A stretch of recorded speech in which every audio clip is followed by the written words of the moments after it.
आदाब अर्ज़ नाज़रीन, एक जैसे ख़बरनामे में आपका खैर मक़दम है। आप देख रहे हैं एक जैसे ख़बरनामा मेज़बान रऊफ़ आज़मी के साथ। अगर आप हमारे चैनल को सब्सक्राइब ना करें हो तो फौरी सब्सक्राइब कर लें। ताज़ा तरीन ख़बरों के लिए, ताज़ा तरीन तबसरों के लिए देखते रहें एक जैसे ख़बरनामा मेज़बान रऊफ़ आज़मी के साथ। नाज़रीन, लव जहाद क़ानून को चैलेंज करने वाली अर्ज़ी पर जमीयत उलमा हिंद के मदाखलतकार की अर्ज़ी सुप्रीम कोर्ट में मंजूर। आइन मुखालिफ क़ानून के ख़िलाफ़ हमारी जहद व जहद जारी रहेगी। नाजरीन, सुप्रीम कोर्ट ने लव जहाद क़ानून को चैलेंज करने वाली अर्जी में जमीयत उलमा हिंद को बतौर मदाखलतकार तस्लीम कर लिया है। जमीयत उलमा हिंद के सदर मौलाना सैयद अरशद मदनी ने जमीयत उलमा हिंद से कामयाबी करार देते हुए कहा कि आइन मुखालिफ क़ानून के ख़िलाफ़ हमारी जहद व जहद जारी रहेगी। ये बात जमीयत उलमा की जारी करदा एक प्रेस रिलीज़ में कही गई। क़ब्ल अर्ज़ी की समाअत पर अदालत ने मरकज़ी और रियासती हुकूमत को नोटिस जारी किया था। Citizen for justice and peace नामी ऑर्गेनाइजेशन व दीगर की जानिब से दाखिल करदा अपीलों पर आज समाअत अमल में आई, जिसके दौरान अदालत ने एडवोकेट ऑन रिकॉर्ड एजाज मकबूल से पूछा कि इस मामले में जमीयत उलमा हिंद का मफाद क्या है और वह क्यों मदाखलतकार बनना चाहते हैं, जिस पर एजाज मकबूल ने उन्हें बताया कि जमीयत उलमा हिंद हिंदुस्तानी मुसलमानों की एक ख़दीम तंजीम है और हिंदुस्तानी मुसलमानों का तहफ़्फ़ुज़ और उसकी तर्जुमानी करती है। इसके बुनियादी मक़ासिद में शामिल है और हम इस मामले में अदालत का ताउन करना चाहते हैं। इन्होंने चीफ जस्टिस एस बोबड़े को बताया कि लव जहाद क़ानून के ज़रिए एक बड़ी तादाद में मुसलमानों को गिरफ्तार किया जा चुका है और ये सिलसिला जारी है। लिहाजा मुसलमानों के ख़िलाफ़ बनाए गए इस गैर आइनी क़ानून को ख़त्म करने के लिए दाखिल पिटीशन में वो बतौर मदाखलतकार बनना चाहते हैं ताकि अदालत में इस ताल्लुक़ से अपना मौक़ूफ़ पेश कर सके। एडवोकेट एजाज मकबूल ने अदालत को बताया कि सीतापुर लव जहाज मामले में पुलिस ने 3 ख़वातीन समेत 10 लोगों को गिरफ्तार किया है, जिनके मुक़दमे की पैरवी जमीयत उलमा हिंद कर रही है। एडवोकेट एजाज मकबूल के दलाइल की समाअत के बाद चीफ जस्टिस ने जमीयत उलमा हिंद को बतौर मदाखलतकार तस्लीम कर लिया है। इस दरमियान चीफ जस्टिस ऑफ इंडिया की सरबराही वाली 3 रुकनी बेंच, जिसमें जस्टिस एस बोपना और जस्टिस वी रामा सुब्रमण्यम ने citizen for justice and peace नामी ऑर्गेनाइजेशन को इनकी पिटीशन में तरमीम करने की इजाज़त देते हुए मामले की समाअत 2 हफ्तों के लिए मुलतवी कर दी है। मुतज़क्किरा तंजीम ने पहले उत्तर प्रदेश और उत्तराखंड रियासतों की जानिब से बनाए गए लव जहाज क़ानून को चैलेंज किया था, लेकिन आज इन्होंने अदालत को बताया कि मध्य प्रदेश और हिमाचल प्रदेश रियासतों ने भी इसी तर्ज पर क़ानून बनाया है। लिहाजा वो इन 4 रियासतों की जानिब से बनाए गए लव जहाज क़ानून को चैलेंज करना चाहते हैं, जिसकी अदालत ने उन्हें इजाज़त दे दी है।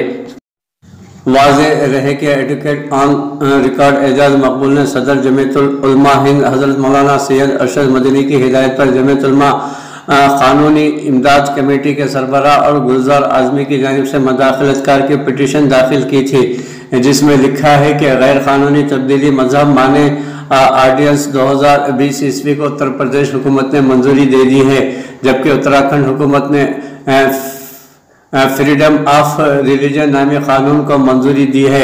इन क़वानीन को बनाने का मकसद हिंदू और मुसलमान के दरमियान होने वाली शादियों को रोकना है, जो आईन हिंद में दी गई मजहबी आज़ादी के ख़िलाफ़ है। अर्ज़ी में मज़ीद लिखा गया है कि इन क़वानीन की वजह से मजहबी और ज़ाती आज़ादी पर रोक लगाने की कोशिश की गई है, जो गैर क़ानूनी गैर आइनी है। लिहाजा सुप्रीम कोर्ट को मदाखलत करके रियासतों को ऐसे क़वानीन बनाने से रोकना चाहिए। नेज़ जिन रियासतों ने ऐसे क़वानीन बनाए हैं उन्हें ख़त्म कर देना चाहिए। अर्ज़ी में लिखा गया है कि उत्तर प्रदेश के वज़ीर आला योगी आदित्यनाथ ने खुद ऐलान किया है कि वो लव जहाज को रोकने के लिए गैर क़ानूनी तब्दीली मजहब माने ऑर्डिनेंस 2020 ईस्वी में बनाया गया है। जमीयत उलमा हिंद के सदर मौलाना सैयद अरशद मदनी ने लव जहाज क़ानून पर सुप्रीम कोर्ट में मदाखलतकार की अर्जी कबूल किए जाने को जमीयत उलमा हिंद की कामयाबी करार देते हुए कहा कि आइन मुखालिफ क़ानून के ख़िलाफ़ हमारी जहद व जहद जारी रहेगी। हिंदुस्तान एक सेकुलर मुल्क है जहाँ इसी तरह के गैर आइनी क़ानून की कोई गुंजाइश नहीं है और हमारे मुल्क की शनाख्त गंगा जमुना तहजीब के तौर पर है, जहाँ ہر شخص کو مذہبی آزادی حاصل ہے کہ وہ کس مذہب پر چلنا چاہتا ہے اور کس سے شادی کرنا چاہتا ہے۔ انہوں نے کہا کہ اس قانون کا مقصد ہندو مسلمان کے درمیان نفرت کی دیوار کھڑی کرنا اور سماج کو تقسیم کرنا ہے۔ ہم نے سماج میں خیر سگالی اور بھائی چارہ قائم کرنے کی انتھک کوشش کی ہے، اور قدرتی آفات ہو یا کوئی حادثہ ہم نے مذہب سے اوپر اٹھ کر لوگوں کی مدد کی ہے۔ مولانا ارشد مدنی نے کہا ہے کہ جمعیت علماء ہند نے ملک کو متحد رکھنے کی بھرپور کوشش کی ہے اور اس کے لیے لڑائی لڑی ہے، اور لو جہاد کا قانون ملک کو توڑنے والا ہے اور ہم ملک کو ٹوٹنے نہیں دیں گے، اور ہم اپنے جہد کو جاری رکھیں گے۔ اندرون ملک میں ٹیلی کام آلات بنانے کے لیے 12,195 کروڑ روپے کی ترغیبی منصوبے کا اعلان کیا گیا ہے۔ وزیر اعظم نریندر مودی حکومت نے ٹیلی کام شعبے کو توسیع اور متعلقہ آلات کی مینوفیکچرنگ کو فروغ دینے کے لیے 12,195 کروڑ روپے کا پروڈکشن پر مبنی ترغیبی منصوبے کا اعلان کیا ہے۔ وزیر اعظم نریندر مودی کی صدارت میں بدھ کو یہاں ہوئی مرکزی کابینہ کی میٹنگ میں اس ضمن کی تجویز کو منظور کیا گیا ہے۔ میٹنگ کے بعد ٹیلی کام اور الیکٹرانکس اور ٹیکنالوجی کے وزیر روی شنکر پرساد نے پریس کانفرنس میں صحافیوں کو بتایا کہ یہ منصوبہ 1 اپریل 2021 سے مؤثر ہوگا اور اگلے 5 سال کے لیے ہوگا۔ اس سے ملک میں ٹیلی کام نیٹ ورکنگ اور موبائل اور دیگر آلات کے مینوفیکچرنگ کو رفتار ملے گی اور ملک میں اس شعبے میں عالمی سطح پروڈکشن ہو سکے گی۔ روی شنکر نے کہا کہ منصوبے کا فائدہ لینے کے لیے بنیادی سال 2019-2020 ہوگا۔ چھوٹی صنعتوں کو عام صنعتوں کے مقابلے میں 1% فروغ دیا جائے گا۔ چھوٹی صنعتوں کو کم سے کم 10 کروڑ روپے اور عام صنعتوں کو کم از کم 100 کروڑ روپے کی سرمایہ کاری کرنی ہوگی۔ مسٹر پرساد نے کہا کہ اس منصوبے سے ملک میں موبائل فوسٹ سیٹ اور دیگر آلات کی مینوفیکچرنگ کو فروغ ملے گا۔ انہوں نے کہا کہ آتم نربھر بھارت مہم کے تحت 31 جولائی 2020 عیسوی کو اعلان شدہ رعایتوں کے بہتر نتیجے سامنے آئے ہیں اور دنیا میں موبائل فون سیٹ اور پروڈکشن میں ملک دوسرے نمبر پر آ گیا ہے۔ انہوں نے کہا کہ اس منصوبے سے تقریباً 50,000 کروڑ روپے ٹیلی کام آلات اور نیٹ ورکنگ آلات کی درآمدات روکنے میں مدد ملے گی۔ اس سے میک ان انڈیا مہم کو بھی فروغ ملے گا۔ اس منصوبے سے ٹیلی کام آلات کا پروڈکشن 24 لاکھ کروڑ روپے تک ہونے کی امید ہے۔ اس میں 2 لاکھ کروڑ روپے کی برآمدات بھی ہوگی۔ اس منصوبے سے ملک میں 3,000 کروڑ روپے کی سرمایہ کاری آنے کی امید ہے۔ پریا رمانی ہتک عزت معاملے میں بری ہو گئی ہیں۔ ناظرین، دہلی کی ایک عدالت نے سابقہ مرکزی وزیر اور سینئر صحافی ایم جے اکبر کی جانب سے دائر ہتک عزت کے معاملے میں صحافی پریا رمانی کو بدھ کو بری کر دیا ہے۔ رمانی نے سال 2018 عیسوی میں میٹو مہم کے دوران ایم جے اکبر پر آبروریزی کا الزام لگایا تھا۔ عدالت کی جانب سے تقریباً 2 بجے حکم سنانے کی امید تھی، لیکن اس میں تاخیر ہوئی کیونکہ جسٹس نے کہا کہ فیصلے میں اصلاح کی ضرورت تھی۔ عدالت نے کہا کہ جنسی زیادتی کے معاملوں کو اٹھانے والی خواتین کو ہتک عزت کا دعویٰ کرنے والی شکایتوں کی بنیاد پر سزا نہیں دی جا سکتی ہے۔ جج نے اپنے فیصلے میں مہابھارت اور رامائن کا حوالہ دیتے ہوئے کہا کہ یہ عورت کے وقار کی اہمیت کو ظاہر کرنے کے لیے لکھے گئے تھے۔ عدالت نے کہا کہ سماج کو جنسی ہراسانی اور متاثرہ افراد پر ہونے والے اثرات کو سمجھنا چاہیے۔ رمانی کی طرف سے سینئر وکیل ریبیکا جان نے دلیلیں دی۔ ایک روزنامہ میں لکھے گئے ایک مضمون میں رمانی نے الزام لگایا تھا کہ جب ایم جے اکبر 20 سال قبل ایشین ایج اخبار کے ایڈیٹر تھے تو انہوں نے مجھے جنسی طور پر ہراساں کیا تھا۔ انہوں نے بتایا کہ ایم جے اکبر نے ملازمت کے لیے انٹرویو کے لیے اسے اپنے ہوٹل کے بیڈ روم میں بلایا تھا اور ان کے ساتھ نامناسب سلوک کیا گیا تھا۔ ناظرین، سونیا گاندھی اور راہل گاندھی کی جانب سے جمعرات کو حضرت خواجہ معین الدین چشتی اجمیری رحمۃ اللہ علیہ کی درگاہ پر چادر چڑھائی جائے گی۔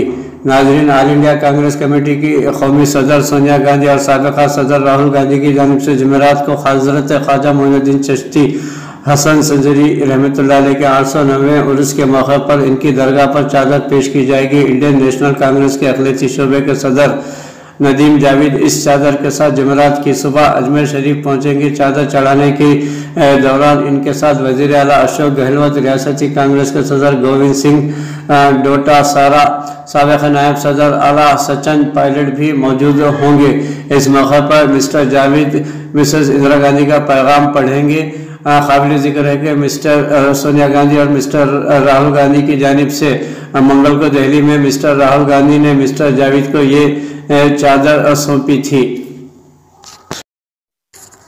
प्रियंका गांधी ने गन्ना बकायदात पर योगी आदित्यनाथ हुकूमत को सख्त तनकीद का निशाना बनाया।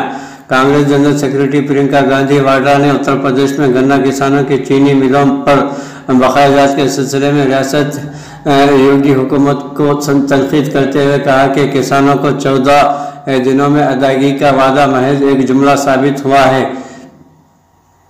प्रियंका वाड्रा ने आज अपने ट्वीट में लिखा कि उत्तर प्रदेश की योगी हुकूमत ने गन्ना किसानों को 14 दिनों में इनकी अक़ल तरीन रकम की अदायगी का वादा किया था, लेकिन चीनी मिलों पर अभी भी हज़ारों करोड़ों रुपए बकाया हैं। हुकूमत का यह वादा भी जुमला साबित हुआ है। इन्होंने ट्वीट में लिखमपुर खेरी के किसान आलोक मिश्रा का जिक्र किया और कहा कि इनका चीनी मिल 6 लाख रुपए बकाया देना है जो अब तक मौसूल नहीं हुए हैं। इन्होंने हमारी बीमारी की इलाज के लिए 3 लाख रुपए कर्ज लिए हैं और ऐसी ही हालत रियासत के दिगर किसानों की भी है।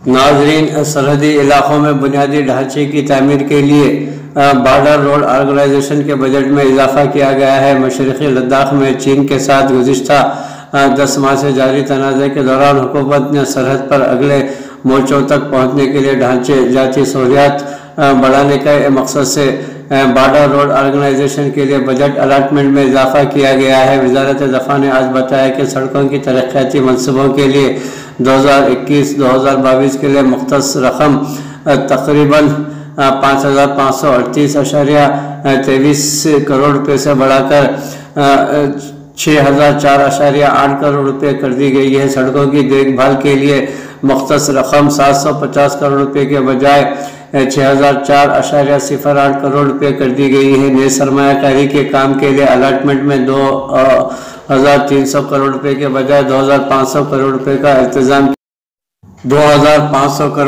इंतजाम किया गया है। वजारत का कहना है कि बॉर्डर रोड ऑर्गेनाइजेशन के बजट की रकम में इजाफे की वजह से जदीद तामीराती प्लांट, साजो सामान और मशीनरी की मजीद खरीदारी की जाएगी और स्ट्रैटेजिक अहमियत के हामिल इंफ्रास्ट्रक्चर सहूलियात की तामीर को तेज़ किया जाएगा।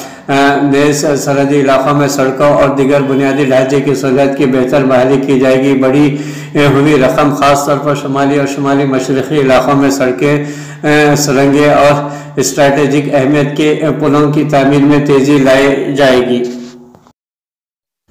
नाजरीन, पेद्दापल्ली ज़िले में हाई कोर्ट के वकील और इनकी बीवी का बेबहिमाना कत्ल कर दिया गया है। नाजरीन, हाई कोर्ट के वकील और उनकी बीवी पर नामालूम अफराद ने चाकू से हमला करते हुए कत्ल कर दिया। दिन दहाड़े कत्ल का ये वाक़या तेलंगाना के पेद्दापल्ली ज़िले में उस वक्त पेश आया जब वकील अपनी बीवी जो एडवोकेट बताई गई है के साथ कार में मंथनी की अदालत में शिरकत के बाद हैदराबाद वापस हो रहे थे।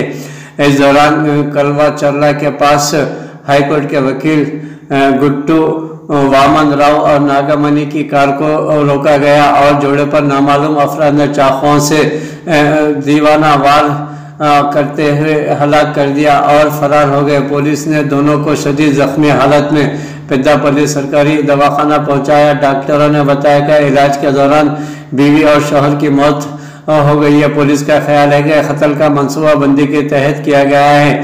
वामन राव वकील ने हाई कोर्ट में कई सियासी कायदीन के खिलाफ मफाद आमा की दरख्वास्त दाखिल की थी और हालिया दिनों ने विमन राव ने हाई कोर्ट के चीफ जस्टिस से अपील की थी उन्हें सिक्योरिटी फराहम की जाए और अपनी जान को खतरा लाहक होने की इत्तला भी दी थी। पुलिस इस सिलसिले में मुकदमा दर्ज करते हुए तहकीकात कर रही है।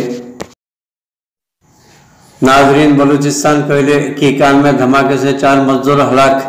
हादसा जिले हरनाई के तहसील शाहरग के इलाके टाकरी में बुध को सुबह पेश आया। बलूचिस्तान के ज़िले हरनाई में कोयले की कान में गैस धमाके से 4 कारकुन हलाक हो गए जबकि एक शख्स शदीद जख्मी हो गया। हुक्काम के मुताबिक हादसा बुध की सुबह कोयटा से तकरीबन 130 किलोमीटर दूर हरनाई की तहसील शाहरग के इलाके टाकरी में पेश आया, जहां एक कोयले की कान में मेथिन गैस भर गई थी और वही धमाके की वजह बनी। शाहरग में तैनात महकमे मादनियात के इंस्पेक्टर कादरी मरी ने मीडिया से बात करते हुए कहा कि कान में पहले से गैस जमा थी। काम के दौरान स्पार्क होने से धमाका हुआ, जिसके नतीजे में कान का एक हिस्सा बैठ गया। नाज़रीन, कादरी मरी का मजीद कहना था कि कान में काम करने वाले 5 अफराद अंदर फंस गए, जिनको निकालने के लिए फौरी तौर पर इमदादी कार्रवाई शुरू की गई और 3 घंटे के कोशिशों के बाद 5 कारकुनों को बाहर निकाल लिया गया। ताहम 4 कारकुन झुलसने के बाद पहले से दम तोड़ चुके थे। इन्होंने बताया कि जिंदा मिलने वाला एक कारकुन भी शदीद ज़ख्मी है और हालत तशवीशनाक है, जिनको कोयटा के दवाखाने में मुंतकिल कर दिया गया है। डिप्टी कमिश्नर हरनाई सोहेल अनवर हाशमी के मुताबिक हलाक होने वाले कारकुनों की शनाख्त 18 साल अली शाह, 22 साल सबा, 25 साल रशीद और 35 साल सैयद मोहम्मद के तौर पर हुई है। इनका ये भी कहना था कि चारों का ताल्लुक़ खैबर पख्तूनख्वा के इलाके सुवा से है, जिनकी मैयतें आबाई इलाके भिजवा दी गई हैं।